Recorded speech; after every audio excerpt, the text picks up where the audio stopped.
여러분 같이 하십니다.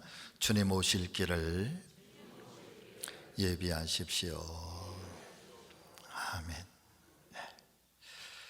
오늘은 지금 봉독해 주신 누가복음 3장 1절에서 6절의 말씀을 중심으로 주님 오실 길을 예비하세요 라고 하는 이 제목으로 함께 은혜 받는 귀한 아침이 되기를 간절히 소망해 봅니다.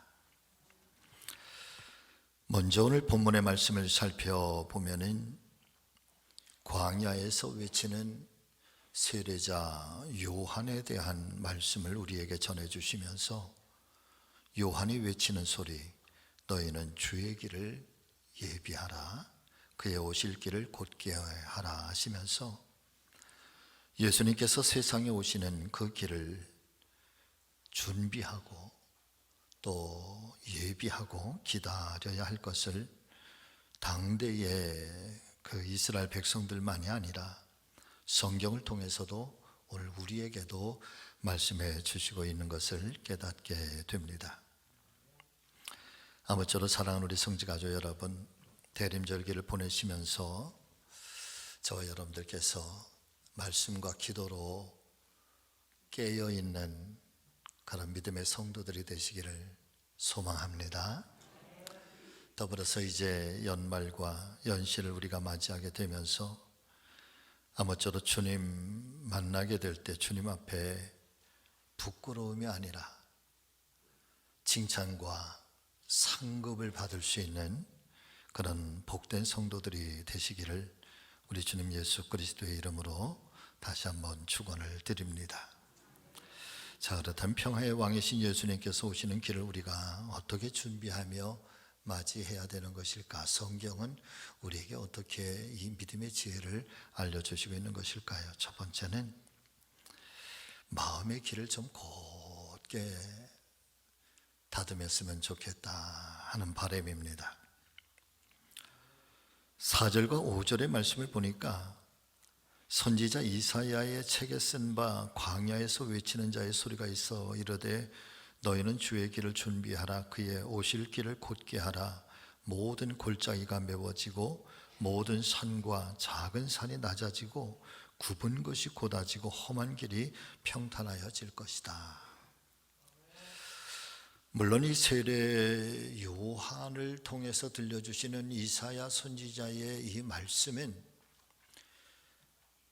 당대의 정치적인 상황이라든지 또 경제적인 상황이라든지 또 인권에 대한 말씀이든지 사회적인 문명과 문화에 대한 말씀이든지 아마도 또 신앙적인 종교적인 그런 면에 있어서든지 아주 다양하게 또 각자의 자리에 처한 삶의 자리에서 그렇게 다양하게 이 말씀의 해석이 가능하게 됩니다만은 오늘 우리 사랑하는 성지교회 안에서 또 사랑하는 우리 성도님들께는 이 말씀이 저와 여러분들의 마음의 길들을 곧게 다듬는, 아주 곱게 다듬는 그런 이 말씀으로 우리가 함께 은혜가 되기를 간절히 소망합니다. 세례자 요한이 광야에서 외쳤던 첫 번째 말씀이 무엇이었을까요? 그것은 바로 회개하라, 천국이 가까이 왔느니라 라고 하는 말씀이셨습니다. 바꿔서 말씀을 드리면 예수님보다 6개월 먼저 세상에 태어나 이 예수님 오실 길을 준비한 세례 요한은 당시 시대의 그 백성들이 그토록이나 오랜 세월 동안 기다려왔던 메시아의 탄생을 이제 대망하면서 그분이 오시기 전에 이 백성들이 먼저 정결하고 그리고 깨끗한 그런 심령, 그런 하나님의 사람들이 먼저 되어지기를 원했던 것이지요. 그래서 세례의 예식을 통해서 죄에 씻는, 죄 씻음의 그런 정결 예식을 행하게 되고, 그리고 복음의 메시지를 통해서 회개하라고 옛것을 버리고 새 사람을 덧입으라고 그렇게 선포하면서 예수님을 맞이하는 그 이스라엘 백성들의 그 영과 또 그 몸이, 그 마음이 어떻게 정결한 하나님의 백성이 되고 정결한 어떤 그 심령을 가지고 어떻게 메시아를 맞이할 것인가 라고 하는 것을 회개하라, 천국에 가까웠느니라, 이 말씀으로 대언을 해주시고 있는 것입니다. 그렇습니다. 사랑하는 성도 여러분들이요, 저와 여러분들 앞에는 언제나 수많은 길들이 그렇게 준비되어져 있을 것입니다. 그 중에는 생명의 길도 있을 것이고, 또 어떤 길은 죽음의 길도 있을 것이고, 또 어떤 길은 아주 넓고 편한 길이 있는가 하면 어떤 길은 아주 작고 그런 거친 길도 있을 것입니다. 축복의 길이 있는가 하면 반대로 저주의 길도 있을 것이고, 우리가 절대적으로 가서는 안 되는, 절대 어떤 상황, 어떤 일들 앞에서도 우리가 굴복해서 가서는 안 되는 그런 불신앙의 길도 있는가 하면 반대로 반드시 어떤 어려움과 고난과 역경을 헤쳐서라도 반드시 가야 하는 그런 믿음의 길도 우리에게는 주어지게 되는 것입니다. 그러나 분명한 것은 우리 자신이 어떤 길을 선택하고 어떤 길을 가느냐에 따라서 우리가 행복해질 수도 있고 반대로 불행해질 수도 있다는 것을 우리가 알고, 또 순전하게 그 길을 선택하고 결정하는 것은 여러분 타인이 아니라 내 스스로의 결정과 내 스스로의 선택에 의해서 이 길을 갈 수 있다라고 하는 사실을 우리가 기억하면서 때마다 순간마다 성령 하나님께서 저와 여러분들 가운데 도와주시고 역사하여 주셔서 우리가 옳은 길을 선택하고 바른 길을 선택하고, 그리고 정결한 길을 나아갈 수 있는, 이 생명의 길을 나아갈 수 있는 그런 믿음의 성도들이 되시기를 예수님의 이름으로 축복합니다.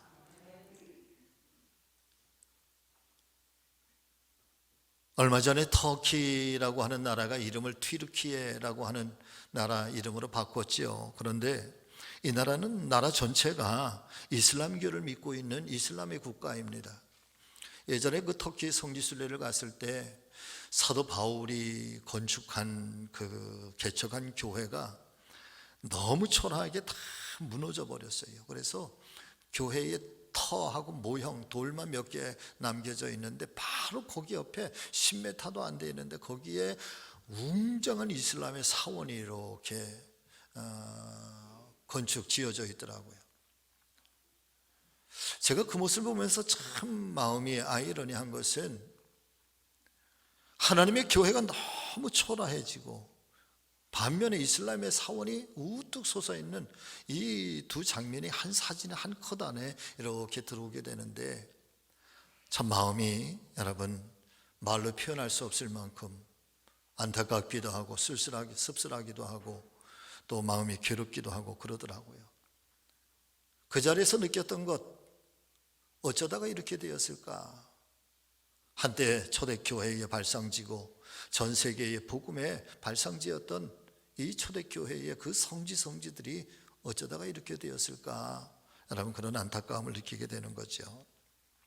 자, 그런데 그런 이슬람 국가의 한 젊은 청년이 우연하게 이 성경을 접하게 되고 말씀을 읽어나가면서 자기 자신도 모르게 이 감동이 와서 예수님을 영접하게 되었습니다. 그리고 나서 점점 예수님을 이게 더 알아가던 차에 뜻하지 않게 이슬람의 그 터키의 튀르키예의 종교 경찰들에게 발각이 돼서 체포가 되고 가서 신문을 당하고 고문을 받고 그리고 재판에 임하게 되었는데, 이 사람이 재판장에게 이렇게 대답을 했다고 하지요. 일전에 제가 재판장에게 하는 얘기입니다. 일전에 제가 어디를 가다가 길을 잃어버렸습니다, 재판장님. 그런데 길을 잃어버려서 어디로 가야 될지 어떻게 가야 될지 그렇게 방황하고 있는데 그때에 보니까 제 옆에 두 사람이 있었는데 한 사람은 죽은 사람이었고 한 사람은 살아 있었습니다. 그러면 제가 잃어버린 이 길을 이 두 사람 중에 누구에게 물어야 되겠습니까? 그러니까 재판장이 당연한 듯이 그거야 죽은 사람이 어찌 길을 알려줄 수가 있겠습니까? 산 사람에게 길을 물어보아야지요. 그러니까 이 사람이 기다렸다는 듯이 말하기를, 그런 줄 아시면서 왜 당신들은 나에게 자꾸 죽은 사람에게 길을 알려달라고 그렇게 말하라고 하십니까? 당신들이 믿으라고 하는 이 마호멧은 죽은 사람 아닙니까? 내가 믿으려고 하는 이 예수님은 지금도 살아계신 분이십니다. 어찌 죽은 마호멧들을 의지하겠습니까? 길 되시며 생명 되시며 진리가 되시는 예수 그리스도를 따라가야 하는 것은 그래서 당연하지 않겠습니까? 그런데 왜 나를 이렇게 괴롭히고 있습니까? 라고 그렇게 답변을 하였다고 합니다. 사랑하는 믿음의 가족 여러분, 예수님께서도 친히 말씀하시기를 여러분 같이 하십니다. 나는 길이요 진리요 생명입니다. 그런 거로 나로 말미암지 않고는 아버지께로 올 자가 아무도 없습니다. 단 한 사람도 없다. 성경의 진리 중에 진리, 예수 이름 외에는 천하에 구원받을 만한 다른 이름을 우리에게 주신 적이 없도다. 할렐루야. 자, 사랑하는 여러분, 예수님께서는 지금 내가 길이라고 말씀하시면서 이 세상에 존재하는 수없이 많은 길들 중에 예수님이 어떤 하나의 길이라고 말씀하시는 것이 아니라 예수님이 스스로 나는 외길이라고 말씀하시는 것입니다. 이 길밖에는 없다고 아주 선포하시고 계시는 것이지요. 공자가 말하기를, 내가 아침에 도를 깨달으면 나는 저녁에 죽어도 여한이 없다 그랬습니다.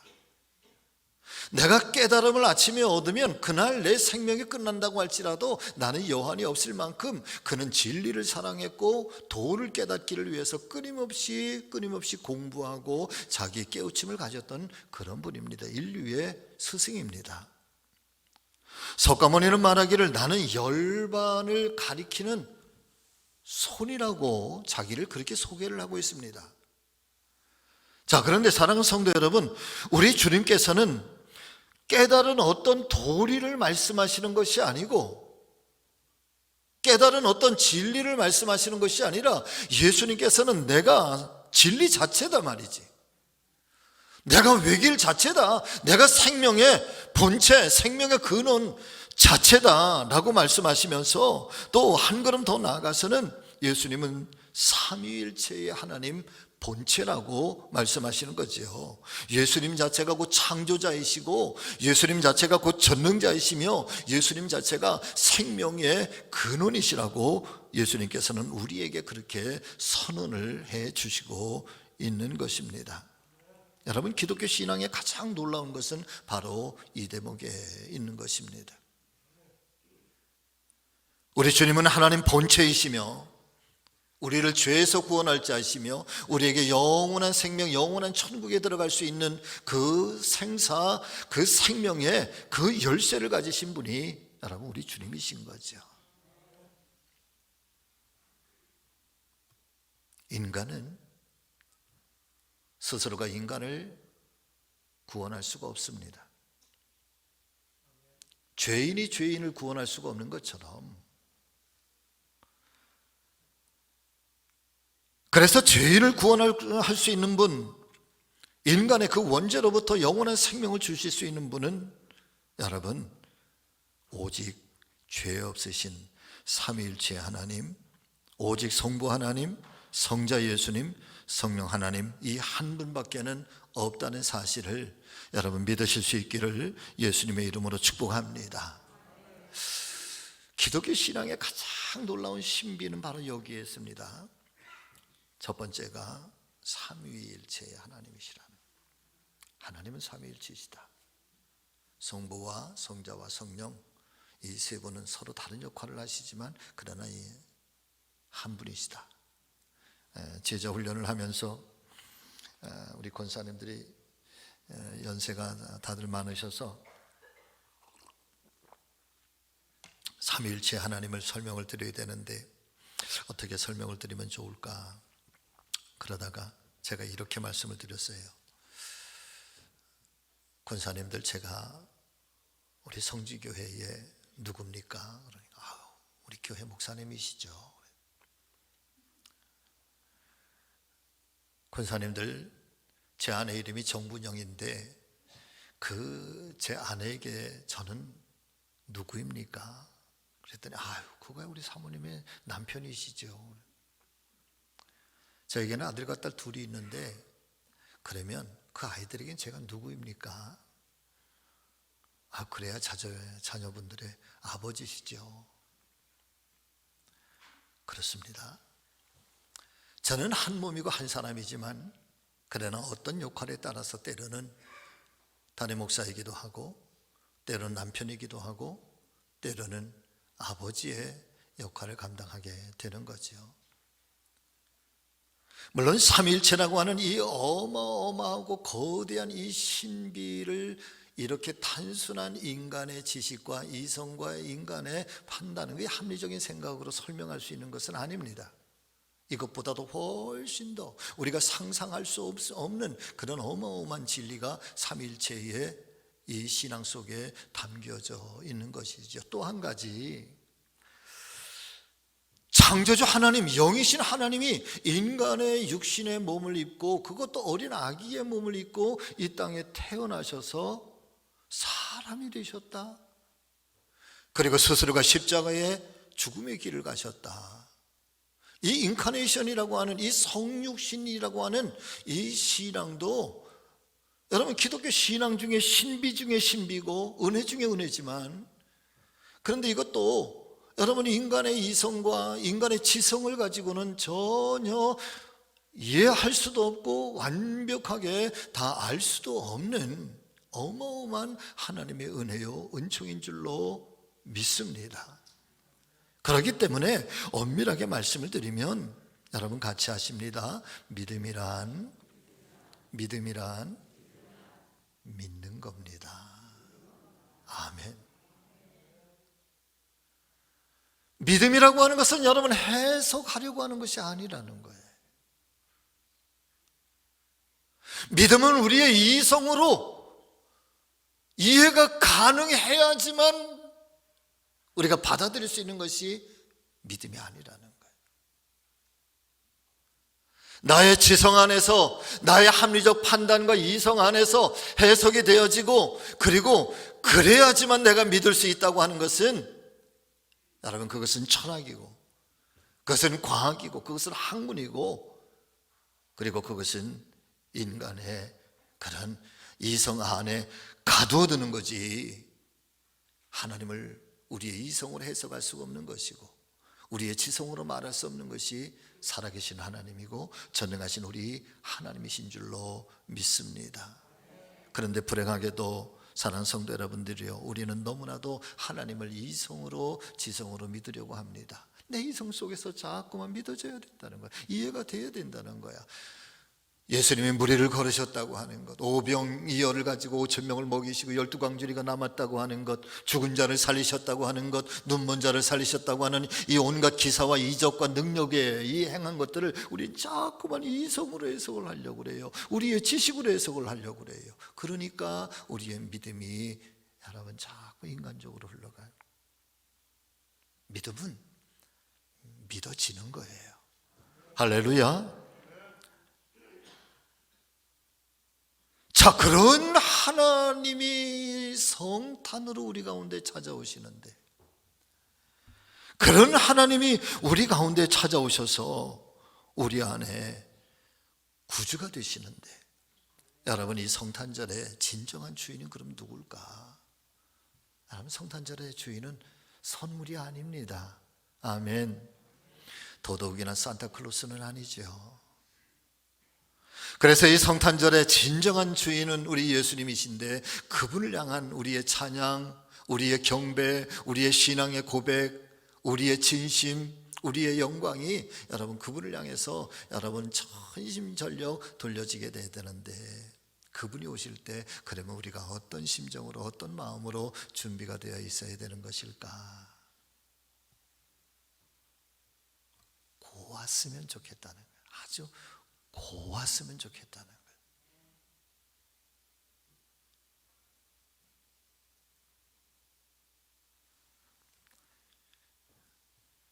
저는 사실은 꽃은 그렇게 별로 좋아하지는 않습니다. 그런데 꽃은 늘 사람을 행복하게 만들어주죠. 기쁘게 만들어주지요. 내 사랑하는 성도 여러분들이요, 제가 가만히 보니까요, 꽃에 향기가 있어서 나비가 날아들고요, 할렐루야, 꽃에 꿀이 있어서 나비가 날아듭니다. 참 묘하게도 이 한낱 미물에 불과한 나비가 그 꽃에 향기가 있는지, 그 꽃에 꿀이 있는지 얼마나 정확하게 아는지 모릅니다. 그 꿀에 많고 적음도 나비가 정확하게 알더라고요. 거룩한 이 성탄으로 우리 가운데 찾아오시는 이 성령 하나님, 삼위일체 하나님, 더더군다나 사랑이라고 하는 이 무한정한 선물을 가지고 우리에게 찾아오시는 그 주님을 맞이하는 우리의 심령, 한 사람 한 사람의 심령, 그 상태가 여러분 거칠고 메마르고 삭막하고 분노하고 미움이 차있고 가차없는 용서함이 없는 그런 심령 속에 예수님이 과연 어떤 모습으로 그 속에 찾아오실 수 있을까? 그래서 예수님 내 안에 오시기 위하여 여러분 우리 스스로를 곱게 다듬고 고운 믿음의 향기가 있고 그런 예수님의 향기가 있는 그런 심령, 그런 마음, 그런 그리스도인들이 될 때 성탄으로 찾아오신 우리 주님께서 기쁨으로 우리 가운데 임재하실 줄로 믿습니다. 그 세례 요한을 통해서 우리에게 들려주시는 주님 오실 길을 준비하라, 그 첫 말씀이 회개하십시오. 그리고 천국이 가까워져 있습니다. 이 말씀이 아닌가? 여러분 고운 성도들 되시기를 예수님의 이름으로 축복합니다. 아멘. 자, 두 번째는 우리 심령의 이 첩경을 여러분 평탄하게 그렇게 만들어 놓고 주님 오시기를 기다려야 될 것 같습니다. 첩경이라고 하는 말은 고대어인데 옛날에 임금님께서 어딘가를 이렇게 행차하시게 되면은 왕이 먼저 가는 것이 아니라 왕이 행차하시기 전에 먼저 선발대들이 먼저 앞서가서 왕이 가셔야 할 그 목적지의 그 길까지 여러분 먼저 가서 이렇게 다듬어 놓습니다. 산길을 가게 되면 산길에 혹시 거친 것들은 없는지, 위험한 것들은 없는지, 길이 좁으면 길을 넓히고 그 길이 이렇게 굽어지면 그것을 메우고, 강이 있으면 그 다리를 놓고, 그래서 그렇게 왕께서 나아가게 하는 이 선발대의 역할을 가리켜서 여러분 첩경이라고 하는 말을 쓰는 거죠. 그 주님 오실 그 첩경을 준비하라 라고 하는 이 말씀 앞에서는 사랑하는 성도 여러분, 무엇인가 우리가 예수님 오시기 전에 다듬어 놓아야 하고 그리고 바르게 고쳐 놓아야 할 것들이 여러분 있다는 말씀이죠. 자, 오늘 성경은 우리에게 이렇게 말씀을 해주시고 있습니다. 자, 누가복음 3장 5절의 말씀인데 여러분 같이 읽어보실까요? 자, 같이 읽습니다. 시작. 모든 골짜기가 메워지고 모든 산과 작은 산이 낮아지고 굽은 것이 곧아지고 험한 길이 평탄하여질 것이라. 아멘. 이것이 첩경을 만들어가는 그런 예수님 오시는 길을 준비하는 자의 그런 모습들인 것입니다. 저는 이 말씀 속에서 첫 번째, 내 인생의 모든 마음의 골짜기가 잘 메워졌으면 좋겠습니다. 할렐루야. 어떤 길이든지 반듯한 길을 만들기 위해서는 깊게 패여진 그런 골짜기들은 여러분 무엇인가를 통해서 메워져야지만 평평하게 되고 그 가는 길이 여러분 안전하게 되는 것이지요. 마찬가지로 저와 여러분들의 이 심령의 깊은 곳, 우리 주님께서 오시게 하기 위해서 저와 여러분들의 이 심령 마음 깊은 곳에 패여져 있는 여러분 갖가지의 상처들이라든지 눈물이라든지 또 아픔이라든지 어떤 그런 고통의 일들이 여러분 이번 성탄의 은혜로 말미암아서 잘 메워지고 거기에 잔잔한 그런 아주 평온한 그런 은혜와 은총이 임하시기를 예수님의 이름으로 축복합니다. 불신앙에 패여진 것도 믿음으로 채워졌으면 좋겠고, 미움도 또 분노도 용서할 수 없었던 것들도 또 지극히 서운해했던 이 모든 것들도 여러분 잘 메워지시기를 축복합니다.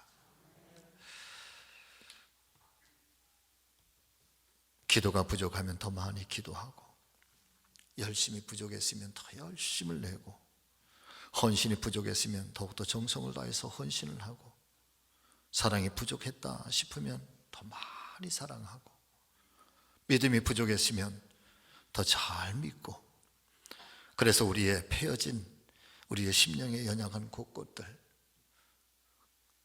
그래서 아파했던 그 모든 것들, 여러분 이 성탄에 그 모든 것들이 잘 메워져 주님이 오시는데 아무런 걸림돌이 없는 저와 여러분들의 귀한 마음들, 귀한 심령들이 되시기를 예수 그리스도의 이름으로 축원을 드립니다. 축복합니다. 할렐루야. 두 번째는 내 인생의 높은 것들이 좀 낮아졌으면 좋겠다. 이스라엘의 베들레헴에 가면 예수님 탄생교회가 있는데 주후 4세기경에 지어진 교회지요. 우리 개신교회 성도님들은 성지순례 가면은 예루살렘에 큰 기대를 가지고 가는데 막상 가면은 많이 실망하고 당황합니다. 왜냐하면 예루살렘 내에 있는 모든 교회들이 다 캐톨릭 교회이기 때문에 그렇습니다. 개신교회는 없습니다. 그래서 안에 들어가면 주렁주렁 달려있기도 하고요. 자, 그러나 어쨌든 이 예수 탄생 교회가 정말로 겉에서 볼 때도 웅장하고 그 안에 들어가면 굉장히 아름답게 성화도 잘 걸려져 있고 의미가 있는데, 그런데 문제는, 중요한 것은 이 교회에 들어가는 문이 하나밖에 없다는 거예요. 그런데 그 문의 크기가 요만합니다. 높이는 한 80cm, 90cm 정도. 그러니까 예수님 탄생한 그 교회에 들어가서 그 예수님 탄생한 그 자리에 은혜를 얻기 위해서 들어가려면 절대로 그냥 서서는 들어갈 수가 없는 거예요. 예수님을 맞이한다고 하는 것, 예수님께로 가까이 나간다고 하는 것은 여러분 허리를 숙여야 되는데, 심지어 이 예수 탄생 교회는 허리를 숙여서도 들어갈 수가 없는 거죠. 엎드려서 내 무릎으로 기어서 들어가야지만 이 탄생 교회를 들어갈 수가 있게 되는 것입니다. 이 문을 작게 만든 이유는 주님 앞에 나아가는 것, 그것은 겸손해야 됨을 교훈해 주시고 있는 것입니다. 겸손한 마음에 주님께서 오시는 것이고, 그래서 높은 것을 깎고 작은 산들, 높은 산들을 깎아서 여러분 평탄하게 만들어라 라고 하는 것은 그런 영적 의미가 담겨져 있는 줄로 믿습니다. 성경에는 죄에 대한 단어가 1100여 가지가 선포가 되어지는데, 그 중에서 제일 많이 쓰여지는 죄의 단어가 교만이에요. 교만. 우리는 예수님을 믿으면서도 이 교만의 산을 헐지 못해서 참 하나님의 은혜가 임하여야 되는데도 임하지 못하는 경우가 얼마나 많은지 몰라요. 여러분 같이 하십니다. 교만은 신앙의 가장 큰 적입니다. 아멘. 교만은 사단이 제일 좋아하는 것입니다. 믿으시면 아멘. 교만은 신앙의 가장 큰 적이고요, 교만은 사단이 마귀가 가장 좋아하는 거예요. 쓰기가 얼마나 좋은지 몰라. 하나님 반대로 하나님께서 쓰시기에 얼마나 불편한지 몰라.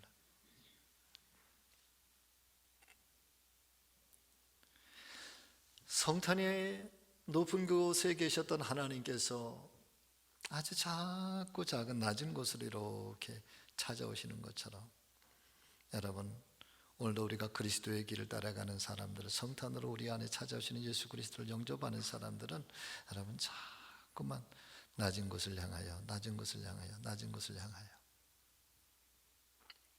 교회가 더 낮은 곳을 향하여, 그리스도인의 성도들의 손이 더 낮은 곳을 향하여, 이것이 우리의 이론적 신앙이 아니라 실천적 신앙이 되시기를 예수님의 이름으로 축복합니다. 세 번째, 성탄은 내 마음과 내 영혼의 굽은 것들이 고다지고 평탄해지는, 여러분 같이 하십니다. 치유의 시간입니다. 어떤 시간이라고요? 치유받는 시간이에요. 이번 성탄절은 여러분 우리 모두가 다 치유받게 되시기를 주의 이름으로 간절히 소망합니다. 자, 이 말씀을 잘 들어보세요. 심리학자인 오토 랭크라고 하는 사람이 세계 최초로 사용하고 있는 심리학 용어가 있습니다. 출생의 상처라고 하는 것, 이 birth 트라우마라고 하는 건데요, 이 출생의 상처라고 하는 말이 어떤 의미인가, 어떤 뜻인가 하면, 생명을 잉태하고 이 생명이 탄생할 때에 엄마는 어마어마한 고통을, 출산의 고통을 겪습니다. 한 번도 경험해 보지 못했던, 온몸이 다 부서지고 깨어지는 것 같은 그런 고통을 엄마가 느끼죠. 그런데 그 시간에 엄마가 그렇게 고통을 느끼는 순간에 또 다른 한 생명이 어마어마한 고통을 느끼는데, 그 고통을 느끼는 또 다른 생명은 태어나고 있는 아이가 고통을 느낀다는 거예요. 이 아이가 느끼는 고통은 육체적인 고통이 아니라, 그것도 있을 것 같아요. 이만한 아이가 엄마의 조그만 산도를 뚫고 나와야 되니까 아이도 여러분 죽을 힘을 다해서 빠져나오는 거예요. 그런데 이 출생의 상처라고 하는 것은, 이 아이가 그렇게 세상 밖으로 태어날 때에 이 아이의 심리적 상태 속에서 지워지지 않는 아주 강한 충격으로 그렇게 갖게 되는 상처인데, 그 상처가 뭐냐 하면 두려움이라고 하는 상처라는 거예요. 내가 알지 못하는 세상을 향해서 이제 나가야 되는 이 두려움의 상처가 본능적으로 느끼게 되고요. 또 하나, 분리불안이라고, 이제 엄마의 품 안에서 완벽한 안식처에서 이제는 전혀 낯선 곳으로 엄마의 품에서 떨어져야 되는 분리불안. 그래서 모든 이 땅에 존재하는 모든 이 육신의 생명체들은 이 두려움과 불안과 이 걱정과 이 염려가 탄생 때부터 숙명적으로 가지고 있다. 이것이 상처로 남아져 있다는 것이죠. 그래서 이 상처가 치유가 되고 회복이 돼야 되는데, 이 상처가 어떻게 치유가 되는가 하면, 태어나면서 다시 엄마의 품속에 안겨서 엄마의 심장 소리를 듣게 되고, 엄마의 품, 엄마의 젖가슴에서 다시 한번 내가 엄마의 품 안에 내가 다시 돌아왔다, 내가 다시 엄마의 품 안에서 안식하고 있다, 이것이 느껴져야 이 분리불안이 치유가 되는데, 이것이 해결이 되지 않아요. 요즘에 아이들을 낳으면은 여러분 엄마 품에 있기 전에 어디 먼저 갑니까?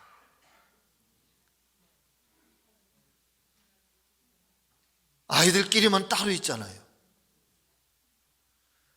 그 짧은 일주일이든 3일이든 며칠 동안에 이 아이들은 어마어마한 충격, 불안과 걱정과 두려움 속에서, 이게 심리적 상처예요.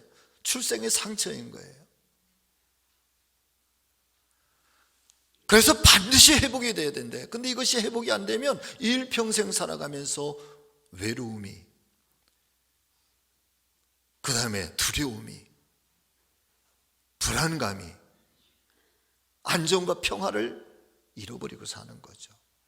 그런데 이 아이들 이 사람들 속에 있는 이 출생의 상처라고 하는 것이 여러분 우리의 영혼 속에서도 존재한다. 모든 사람들의 영혼 속에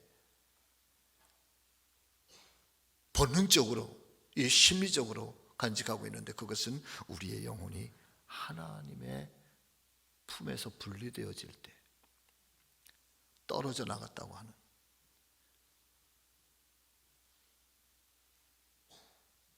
반드시 회복이 돼야 되는데, 이 회복은, 이 치유는 여러분 그것은 하나님의 품으로 돌아와서 하나님의 품에 안겨 있는 것을 내가 경험하고 느낄 때에 비로소 치유가 되는 것을 믿으시기를 바랍니다.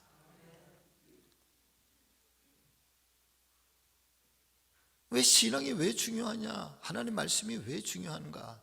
단순하게 이것이 종교적이고 신앙적인 차원을 넘어서 이 땅에 우리의 육신의 삶을 이어가는 모든 사람들에게는 나의 생명의 근원이 되는, 내 영혼의 근원이 되는, 본향이 되는 하나님의 품 안에서 다시 한번 안식하게 될 때 비로소 평화를 느끼는 것이고 안식을 얻게 되는 것이고, 그래서 또 그 새로운 세상을 향한 꿈을 꾸게 되는 것, 이게 출생의 상처라고 하는 용어에 담겨져 있는 의미인 거예요. 자, 존 스타트 목사님이라고 하는 분이 책을 한 권 썼는데 이런 책을 쓰셨어요. 여러분 보세요. 새는 우리들의 선생님이다. 이 책입니다. 새가 우리들의 선생님이라.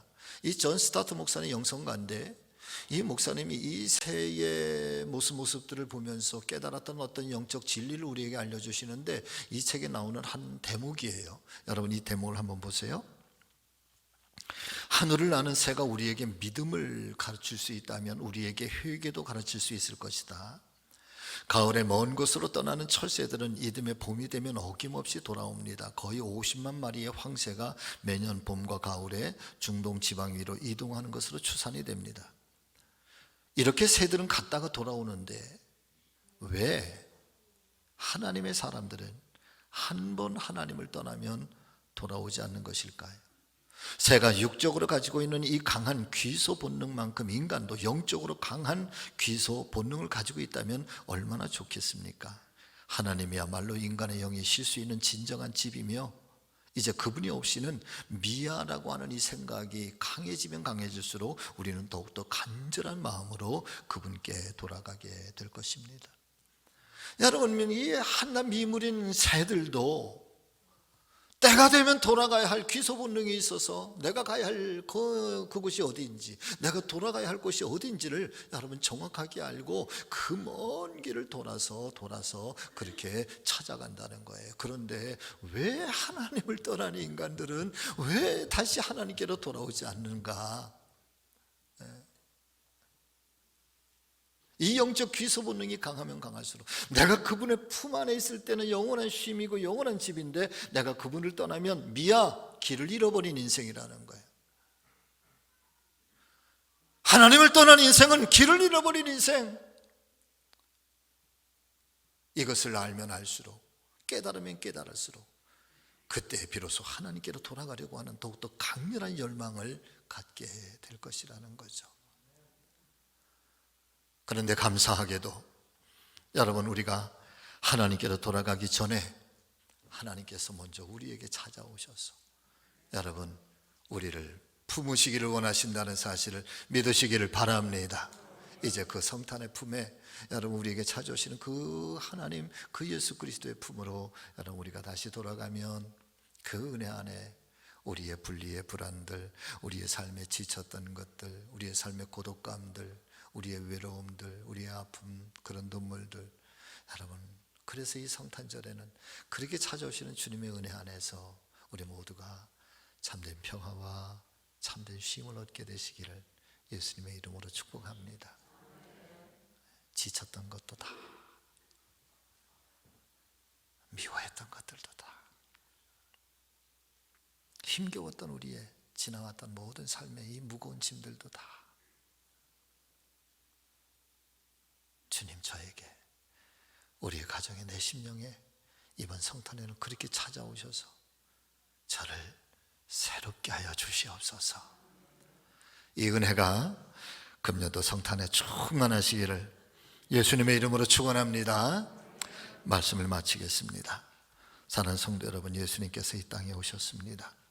우리의 심령에 오시도록 우리의 마음의 길을 곱게 그렇게 단장하실 수 있기를 바라고, 또 영광스럽게 오실 수 있도록 첩경, 여러분 패인 것들은 메우고 또 험난한 것들은 잘 다듬어서 주님께서 우리 안에 넉넉하게 임재하실 수 있기를, 다시 한번 이 성탄의 은총이 충만하시기를 예수 그리스도의 이름으로 축복합니다. 기도하겠습니다. 살아계신 아버지 하나님, 대림절 네 번째 주일